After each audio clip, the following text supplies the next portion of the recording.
I am United States Representative Danny Davis, better known as Congressman Danny Davis, representing very proudly the 7th Congressional District in the state of Illinois, which includes the core of what we call inner city Chicago. Of course, Dr. King lived on Hamlin and worked in this community and launched much of the activity centered around trying to improve the quality of life for people in Chicago from this area. The restaurant where we are standing at the time was around the corner, known as Edna's Restaurant, and both Edna and her father, Mr. Mitchell, who ran the restaurant at that time, were great friends and great fans of Dr. King. And Dr. King was known to have spent considerable time at Edna's, eating lunch or dinner. And of course, the whole deal was that Mr. Mitchell did not allow them to pay, or did not ask them to pay, or did not let them pay. And Mr. Mitchell was a tremendous contributor to the activities of the King movement in Chicago. I want to thank all of those who have agreed to participate in this documentary, this videoing of the feelings and expressions of people who at that time were here. I want to thank Ms. Cherita Logan, who is the producer of this document. I want to thank Mr. Keith McDonald, who has done all of the videoing and who is in charge of the entire project. It takes cooperation in order to make things happen. Anybody who thinks that they can do things alone, or they don't need the involvement, participation, and cooperation, will never understand leadership. Dr. King understood that you couldn't lead where you don't go, that you can't teach what you don't know. And so he didn't ask people to go and march. He didn't direct people to go and march. I was a young school teacher, enjoying life, being caught up in the movement with friends and associates of mine, people that I worked with, like Alderman Ed Smith. He and I taught at the same school. He, I, and my wife, all of us met at the same school because we were teachers. Also, Frank Lipscomb, who marched with me a great deal because Frank and I would often participate. And so I marched from Soldiers Field to City Hall. I gave up, if you would call it that, or missed other kinds of activities so that I could participate. So I want to thank people like Luster Jackson. I want to thank people like Garfield Major. I want to thank people like Jesse Miller. I want to thank a whole number of people, all of whom I don't know will be interviewed and will be a part. But the whole idea of this is to try and help people remember, lest we forget. We don't put nearly enough credit on people who made things happen. You see, there are some things who see things happen. There are other people who make things happen. And then there are others who don't know what is happening. And there are two kinds of people in the world, as far as I'm concerned. There are those who shape and mold society, and there are those who are shaped and molded by society. There are those who carry on legacies. We are doing this taping at Ruby's Restaurant, which is the successor of Edna's Restaurant. And so I want to thank the Hendersons for their foresight and their courage and determination to keep this institution alive. And I think the one thing that Dr. King would say to all of us if he was here today, it is that we can all be great because we can all serve. And as the brothers in my fraternity would say, he who would be greatest of all would be servant of all. And I think that is much of the legacy, that is much of the history, and that is much of the impact of the life of America's greatest contemporary, Dr. Martin Luther King, Jr. Thank you very much. My name is Wardell Newsom, and this is an extremely wonderful privilege for me. And it's because I started in Chicago in July of '45 at 39th and Cottage Grove.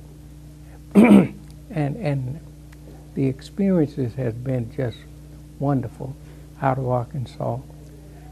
But as I got older, situations and things began to happen. And finally, for eye-opening and a mind-changing event, Dr. King came on the scene. And I got a new sense of being listening to him. And the only time that I saw him personally was at Soldier Field. We had an event that he spoke, and first time I saw or was in a crowd of more than 50,000 people, the experience and the address was just marvelous. And then the other thing that I got from that was we walked from Soldier Field to City Hall, and to see that many people that strung out from Soldier Field to City Hall was a marvelous experience. In fact, I was so excited that when I got home, well, no, I didn't get home. I got to my brother's house, and they were sitting around the table playing cards or something. And I asked them, with this mind-changing event taking place, is that playing cards the only thing that they could think of? And so we stopped again. But my West Side experience started with working for Alderman Ed Smith. Alderman Ed Smith, to me, has made a change and a difference in my life. He started when I believe it was '83, I'm not sure. But I got connected with the West Side for about 10 years or so. I was the president of his organization. And so that's where I got my West Side started. And from there, the churches that I started working with was Dr. Shelvin Hall and some other pastors. But my real event that took place that really helped me on my move toward what I consider an upward swing was Dr. King's address, because I had never heard anybody use the scripture in such a magnificent way. Whatever he was discussing or talking about, he knew how and had the knowledge to put some scripture around it. And the scripture that he surrounded it with enhanced what he was talking about. And that from that time until this still moves in my life. I can still hear him making. So what I have done, I have tried to take on what I learned and got from Dr. King. What I got was to try and make what I read a part of what I can convey to others, because Dr. King's speaking to us, and I say us, Dr. King speaking to us, gave us a new and different vitality. He lifted us from where we was to a new state of being. And I think that's what made him so great. You could never stay where you were when you met him. Dr. King had a way of lifting people out of the doldrum, and I think that's what frightened people that didn't particularly agree with him, is because he could motivate and people to move higher, to think deeper, to have a deeper meaning, to understand that life had a greater fulfillment than just being alive. And so even though I only physically, presently heard him once, he still lives with me, because I try, I'm somewhat of a copycat. I have tried to make the scripture say to others what Dr. King showed me what the scripture does when we talk, and so it helps us with our enlargement. It keeps you from being the same thing year after year. Dr. King taught us what growth is like, and growth is such a positive thing, because if you are the same place this year as you were last year, it means you have not gained. And so Dr. King taught us from his teaching and his preaching, he taught us that there is an upward movement, and the upward movement would continue as long as you would allow the Spirit to be the substance guide. And from that, I thought it was just a wonderful experience. And from that, my life is better. So his understanding helped my understanding. And so now, after closing in closely on 90, it kind of helps me leave what I consider, let me put it this way, it helped me be what I think he was, and that is to leave the essence of Christ in the person with whom you speak to. And I praise God and thank him for that experience. Thank you. My name is Richard Barnett. I've lived on the west side for almost 58 years. I was born in Chicago, grew up on 39th and Cottage Grove, went to Oakland Grammar School, played a lot of intramural sports. When I moved to the west side, my brother became involved in politics with Lester Jackson, and so I started helping him. We had an election in the 24th Ward for alderman, and I helped my brother get signatures for Whitehead, who was an undertaker. He ran for alderman. After we got all of the signatures for Whitehead, the machine threatened to break his knees, so on the last day he withdrew, and we didn't have time to get signatures for anyone else. Later on, we ran a candidate named Arthur Hamilton. Judge Hamilton became a judge later on because he went back with the machine later on, but he was a smart young man, and I'm not even sure he's still alive. Then I got involved with Dr. King when he came, because he lived 2 blocks from me. I live on 18th and Springfield, and he was on 15th and Hamlin. There is no 17th Street over where I live. So we kind of generated going over to his house because we felt he was such a great man. And we had planned a meeting, a group of us, Luster and Freddie Peavy, a lot of us. We were going to meet at Fairfax House Mrs. Fairfax had a house on I think it's Central Park in Adams. And what she used to do, we used to have young white kids, college kids, would come to Fairfax House, and some of our kids would go to Fairfax House, and they would help them with their reading and math. And so this particular time, we had a meeting at Fairfax at 7 o'clock, but I used to go early to interact with some of our kids who were coming for the tutoring.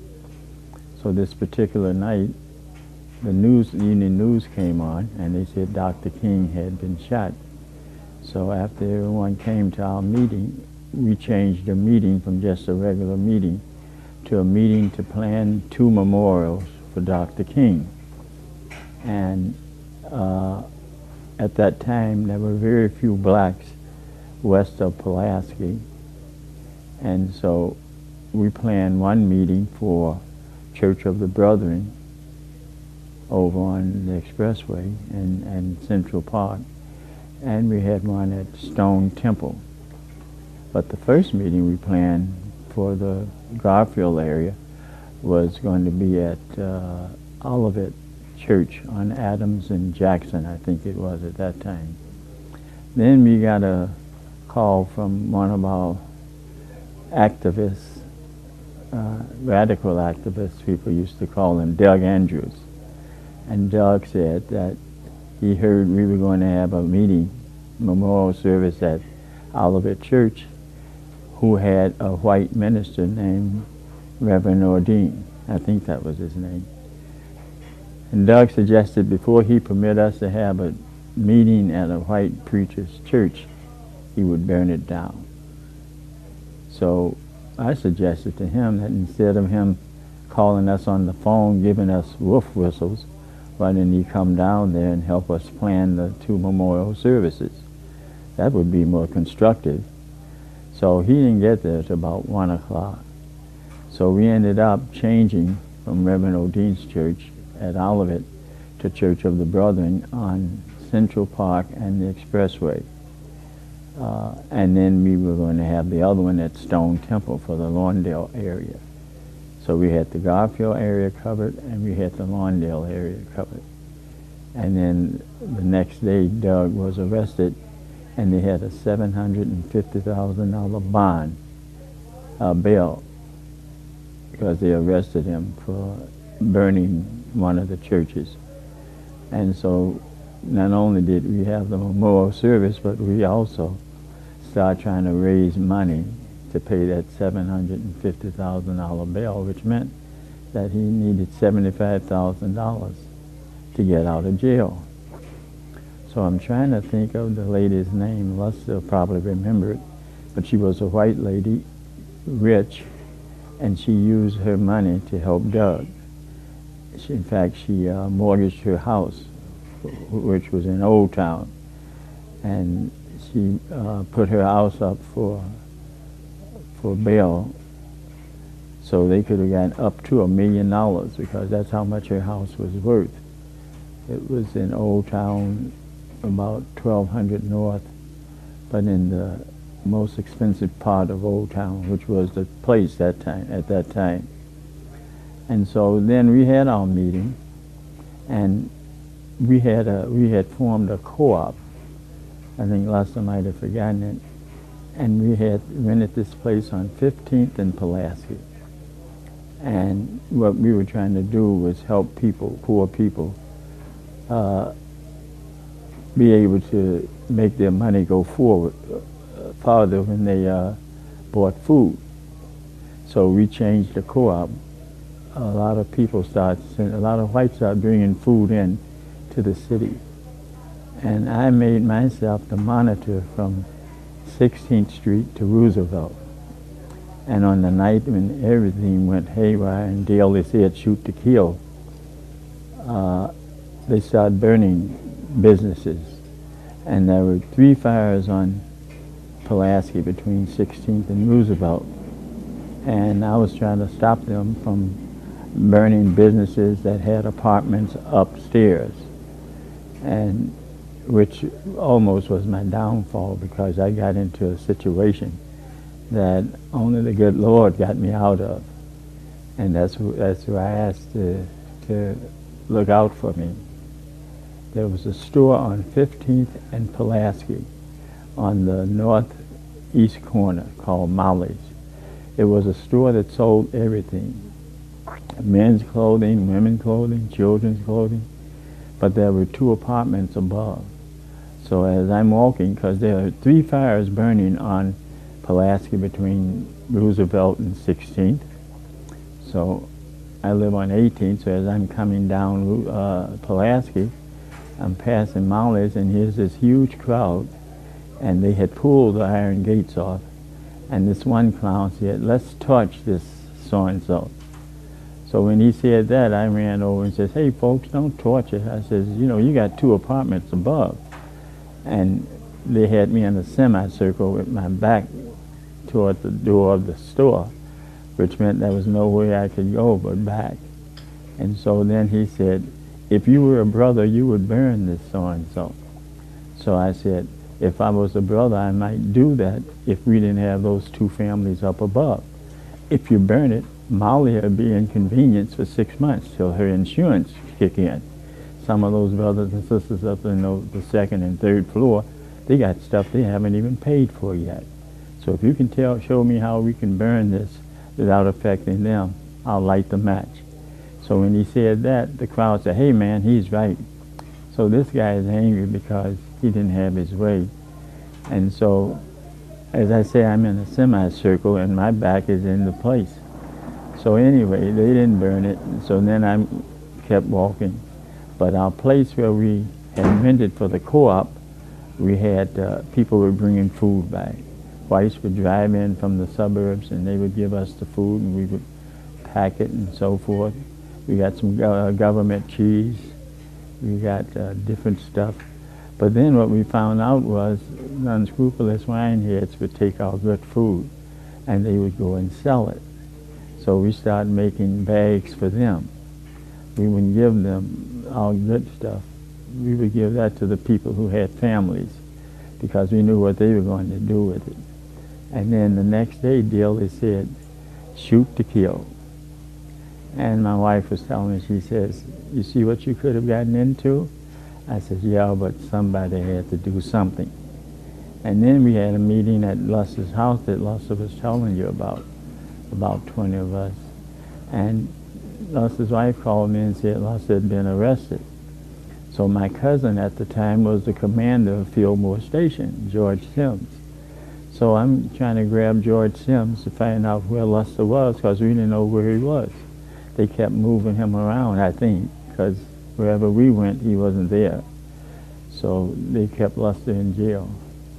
So we were trying to talk to people about don't get caught out because we had a curfew. And at that time, the National Guard was walking 2 abreast with fixed bayonets from corner to corner. Sears Tower at the time had 50 caliber machine guns on each of those corners of their building over on Homan, waiting for stuff to happen.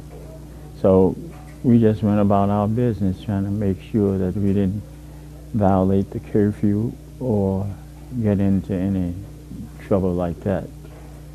But from then on, we had 3001 Warren Avenue Baptist Church. That's where we used to always meet.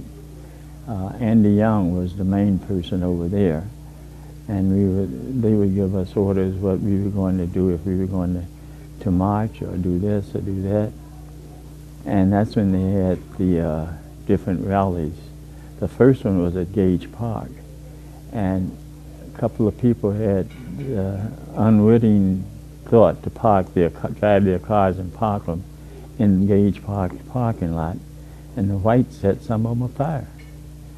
And then they had Marquette Park, they had Elsden, and I went to all those. But Cicero, I drew the line because I was no longer nonviolent. So I didn't go to the Cicero March. But just about everything Dr. King was in, I got in.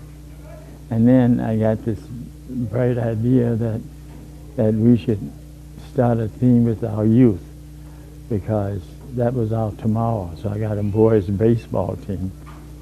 In fact, Mike Halbert is going to come up here and he's going to tell you that he beat us. And no one beat the Jaguars. But he might have beaten us, but I wasn't coaching. They were playing them without a coach, and you know, you don't have your head, then what have you got? So they might have lucked up and defeated us. But since then, I've still been involved, because you've got to be involved. Nothing from nothing will always leave the same thing, nothing.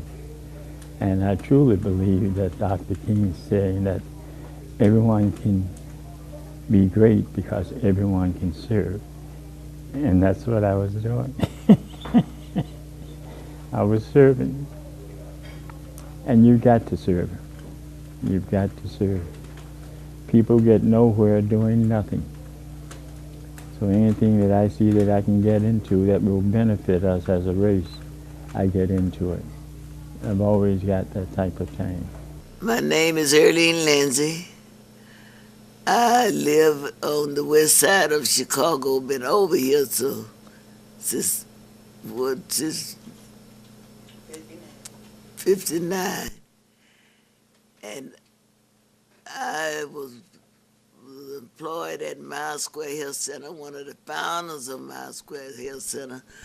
We got together and built Miles Square, the first health center on the west side or the south side to be. From that, I went to employed at Miles Square Health Center, and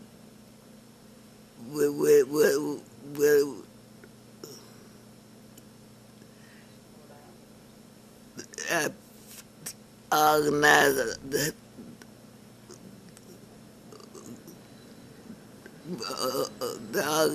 health center on Miles Square. One of the things that was striking to me, because I guess I come in contact with so many of the people that followed Dr. K, was the fact that I wasn't a community organizer. I went to University of Chicago for 2 years almost just to get a degree in organization, and I did. And from that, as a matter of fact, I never had but 2 jobs, Miles Square and what is the other case? Wacker. That's my west side post over here. And I enjoy what I do, what I did, because very few, when they told me the president, but did you know the president and my birthday is on the same day? Both of us is August 4th. And when they told me he was an organizer, I just couldn't believe that, because it wasn't that many people that was organizers in those days. As a matter of fact, it ain't that many now. My job when he was with that place that Soldier Field, when he spoke at Soldier Field, my job was to transport people back and forth from west side, from over here out of Henry Horner, down to Soldier Field to hear his speech. And then when we got back, we had a clothes drive. I can't remember why we had the clothes drive, but we did have a clothes drive, because Dr. King was asking people to help him with the clothes drive. And I was busy with that. And then when I went down to Soldier Field, my job was to see that people got in and got seated. And it was something to see. It was this is where I can't get to my junk downstairs, because I think I got a copy of some of the material that he used down in Soldier Field when he was speaking. And he spoke great. And I tell you, to this day, I understand a lot of things that I didn't understand then, because a lot of things that happening nowadays, Dr. King spoke about it before he passed on. And until we go back to Dr. King and some of his words and some of his doing and some of the things that he was involved in, and I really wish I could find two young people that will come in here and go through that junk downstairs, and because it's really helpful and informational. And some of the stuff that he spoke of in those days is happening right now. Brother Saccone, that's who somebody was trying to talk about, the Centers for New Horizons. So who that mentioned in Centers for New Horizons. All of those people was around in the circle. You go one way or another. Don't forget my post with my name up on it, right on Western in Washington. Okay, go ahead. King's visit here to Chicago, did that inspire you to continue to doing your organizing work? A lot of it have. Because even though I had this mild stroke, it gets on my nerves sometimes, but I still didn't do, like, there's a lady that across the way who's the principal at a school, and her daughter lives over there too, want me to continue to do some things that I used to do, speakers for the young people out in the Park District. And I've, oh God, I don't know how many speeches I haven't made. And then I was active in my church. That's what has sustained me. That's what has kept me. And I still. Did you go to any of the rallies over at Stone Temple or Shelvin Friendship Baptist Church? I went to Friendship, because see, at that time Friendship was right in back of us over here. Friendship was on what was that, Jenny? Reverend's Church. Douglas? Yes. No, It was on Douglas. no, it The was 5 churches. one of them was over here, right out Friendship was on Douglas. in the back of us here. It was on Douglas. Was it? Yes. First congregation was on Washington. Yeah. Well, anyway, I went to just about all the things that all of his speeches, because that was my role as an organizer. And thank God I had a good boss that allowed me the freedom to do those that kind of work. And so I find that sometime I wonder, what do his son do?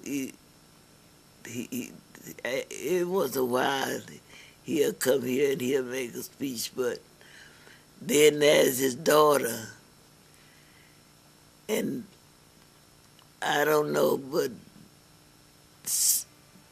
I know some things that and I got a book on his wife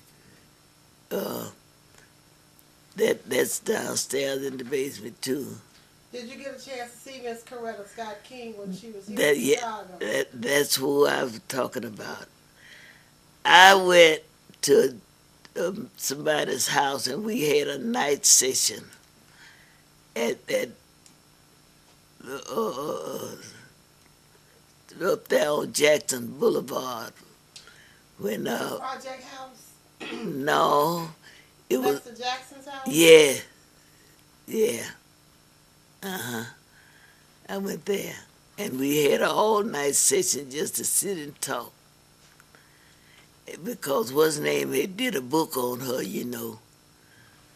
God, what's her name? I can't name of it, but it's downstairs right on the bookshelf. I know where I left it. But all that material is still alive somewhere. I don't know if they got it, what they got in the library, but I'm sure they got some of it. And I'm sure some people around because Mrs. got some of that material. You know, one of the things he did talk to some of the young people that as we were traveling around over in Lawndale, you know, a lot of people just took him for granted and just went over and talked to him over to because he didn't hide himself. You know what I mean? And he spoke at Lawndale too while we was over there.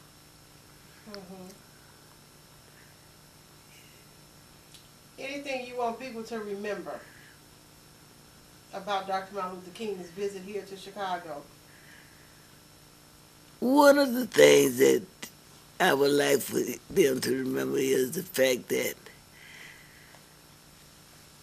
all these babies that died and all of the things that are going just haywire now is not. Dr. King had structure to his talk, and he had an answer for he attached problems. We don't have too many people nowadays to bother with the problems. They so busy trying to get $1 or get some drugs or get some something until they just forgot about Dr. King and what Dr. King stood for and where he went.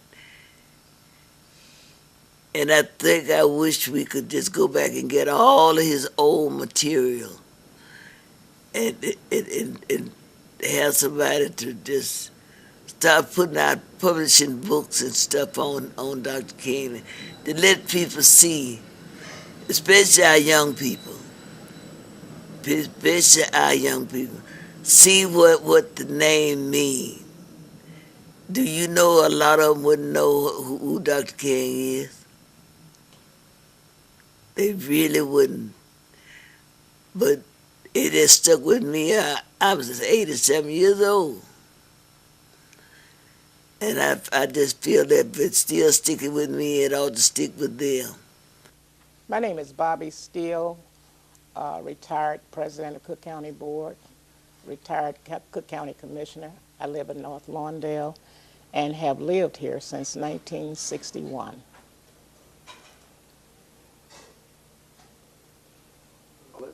And in 3. My name is Bobby Steele.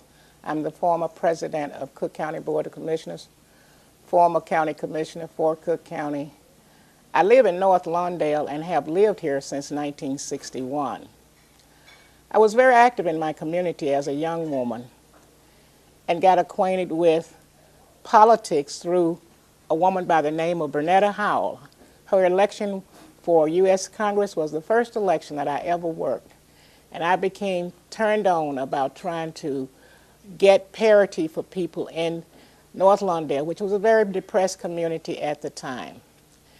And when the era of Dr. King came along, I actually was more excited about getting involved in community work. Because I had heard of him while I was in high school in Mississippi, but I didn't take a part in any action down there because my parents would not allow us to do so. But having come to Chicago as a young woman and active in the community, and after having participated in an election for Bernetta Howell, I decided I wanted to get involved in civic activity. And when I heard about Dr. King coming to Stone Temple Church, I wanted to be involved. And a woman by the name of Anna Duvall, who lived on Millard Street, I think her husband was a barber, invited me to come and be an usher on the evening that Dr. King was to speak at Stone Temple. And when I came in, and they gave me my assignment, of course it was on the door, and my first assignment was to make sure that the guest was adequately seated, especially those who were on the podium. At that time, Dr. King was already in the building. I don't remember how he came inside of the building, but he was already seated. And when Mahalia Jackson came in, I was told to escort Mahalia Jackson to the podium. And was that a terrific turning point in my life? Because when I escorted her to the podium, I got a chance to meet Dr. King face to face. I got a chance to shake his hand. And that was electrifying. And that indeed turned me on. And so from that point on, I was a committed follower of Dr. Martin Luther King, Jr., to the extent that when he spoke here at Soldier Field in Chicago, I made it my business not only to go, but to take my children and my neighbors, because I wanted them to hear and see this great man. And when he lived on 16th Street and Hamlin, when he came to demonstrate the unfair housing situation that existed here in Chicago, I went to see him. I live on Springfield, which is a few blocks away from where Dr. King was living at the corner of 16th and Hamlin. So I made it my business again to take my children up there to point out the building where he was living. And I was fortunate enough to get away from him, from the window.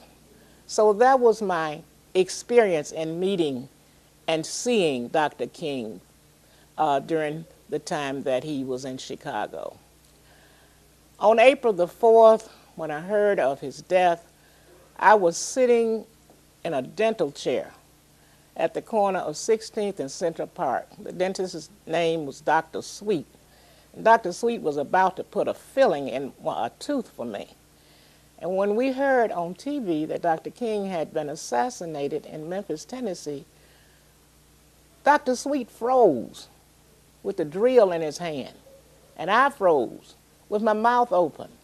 And we were just in a frozen position for a while. And then when we found out what had really happened, I told Dr. Sweet I had to go.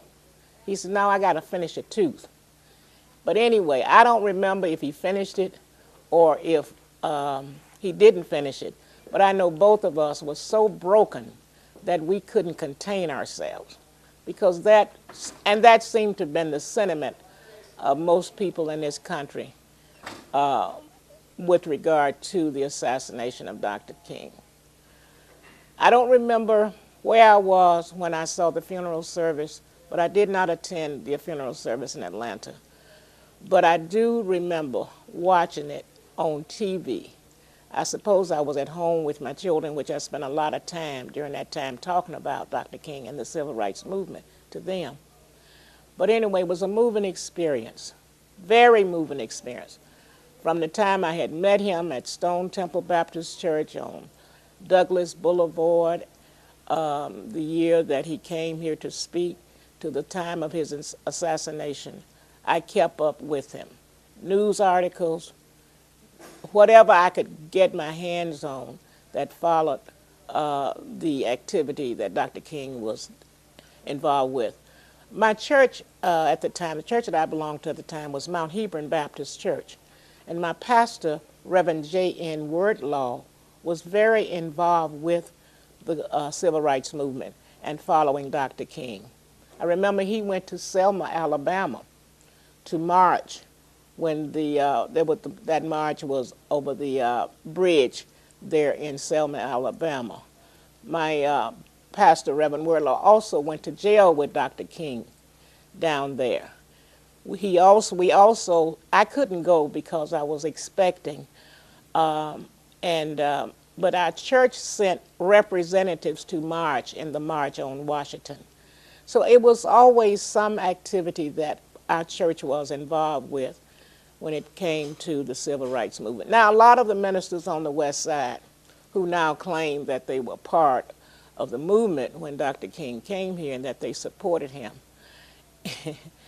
I have reservations about believing that they really participated, because they were told, a lot of people were told not to get involved with Dr. King in the Marquette Park March and his visit to the West Side, and none of the activities on the West Side could some of the ministers openly participate in. But my pastor, Reverend J.N. Wordlaw, Reverend Stone, Reverend Shelvin Hall, and a few other ministers over here that I remember were very much involved with the civil rights movement and with making sure that Dr. King had a platform and a location to speak and to deliver his message. My name is Verdell Trice, V-E-R-D-E-L-L, Verdell, T-R-I-C-E. The question that you asked me, I can remember just like it was yesterday. I had a Standard Oil station on 101 North Kedzie, which is Kedzie in Washington. I had been with Standard Oil for a number of years. And when Dr. King came to Chicago, came a time when he had to have someone with the gas station to supply his troops. And at that time, I really believed in everything Dr. King was doing. And I volunteered to support his troops with gasoline, because he had a big group here from all over. And I was able to, and glad I was, to furnish him with his troop with gasoline for the movement that he had put on in Chicago. When you say furnish his troops with gasoline, are you saying that they purchased the gasoline for their cars that they used from you? That is true. In other words, they would have to sign for the gasoline that went in their cars, because they were volunteers from all over. And when I'd send them a bill that had to go to Atlanta, that's when I met Mr. Abernathy at that time. I had to go and agree to furnish them with gasoline, and they would pay me. Sometimes it would be late. You know, when you're small business, you only can support so much. But I was able to do it. I had some rough days at that time, but I did it because I really believed in Dr. King, and when they left, they didn't owe me a dime. They paid me. How many gasoline stations did you operate in the Chicago community? I operated 4 gas stations in the city of Chicago. I had 3 Standard Oil stations. I had 1 Shell at down by Marshall High School. And which years were these? That was back in the 60s. Yeah, I went to Washington and Kids in 1962.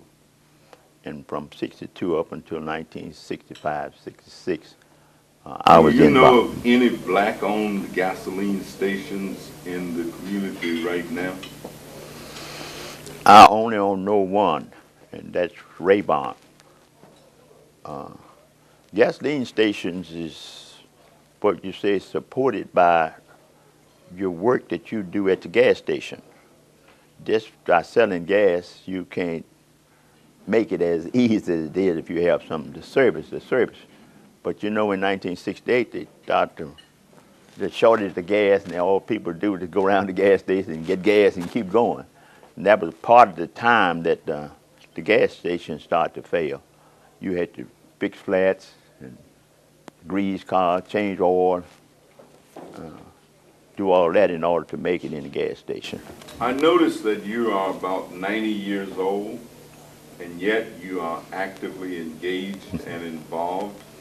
Oftentimes, you're the first person that I will see in the morning when I come out, and other times you're the last person that I will see when I decide to retire for the evening or go in. Did Dr. King have any inspiration on the level of activism that you've been able to display all of these years? Yes, he did, because Dr. King was what you call a busy person. And at the time you run a gas station, in order for you to be successful, you had to do that, and they call that watching your money. In other words, when you would do a job, you get the money for the job. And you couldn't let nobody else hold the money and end up leaving. I had a number of incidents where I could understand where you had to watch your own money. Because people won't always tell the truth when they're handling money. Yeah. All right. Well, thank you very much, and we appreciate your participating in this remembering the legacy of Dr. King. We thank you, Mr. Burdell Trice. Thank you.